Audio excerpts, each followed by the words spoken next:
Morning. It is early, but I know we're doing things a little different. We couldn't have our regular sunrise service this week, but I wanted to run out here and do a little reading with you anyway. You know, the crucifixion happened on a Friday, and the rest of that Friday and all of that Saturday would have been painfully quiet and confusing and frightening, frankly, for the disciples. You know, they had spent the last couple of years following Jesus everywhere he went, seeing everything he had done, and then it all came to sort of a screeching halt. And so they would have been left with a lot more questions than answers. But, you know, even in that dark, there was still hope left to spring. And, you know, just in this stretch with coronavirus and things like that, and everything's a little weird, a little tough, and a little different, there's still hope. We got up this morning and there are more signs of spring. The birds are singing, and it's really a pretty nice morning, cloudy though it is. And so I just wanted to share a little bit of hope that you can carry with you no matter what happens. So this is from the Gospel of John, chapter 20, beginning at the very first verse. Now on the first day of the week, Mary Magdalene came to the tomb early while it was still dark, and saw that the stone had been taken away from the tomb.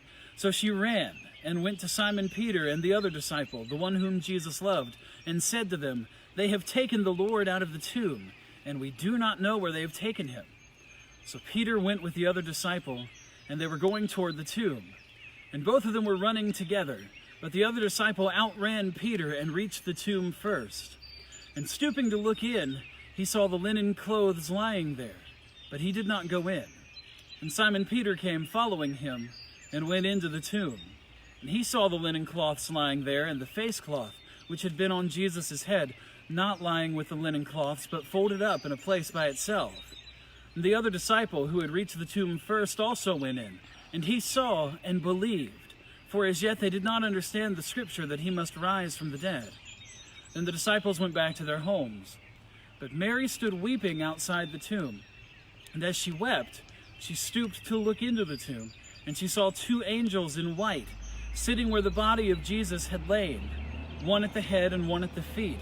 And they said to her, "Woman, why are you weeping?"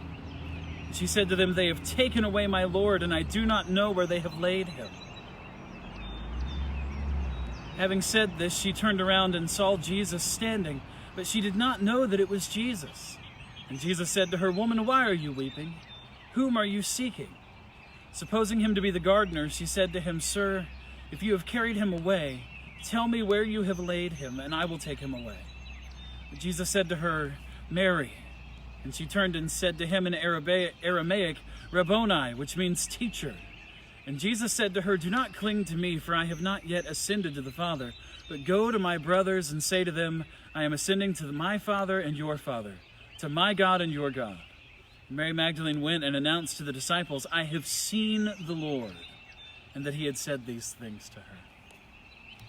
You know, in the middle of what was probably the greatest darkness ever, just to be frank, they couldn't have seen the hope. You know, it was awfully dark. But Jesus walked in anyway.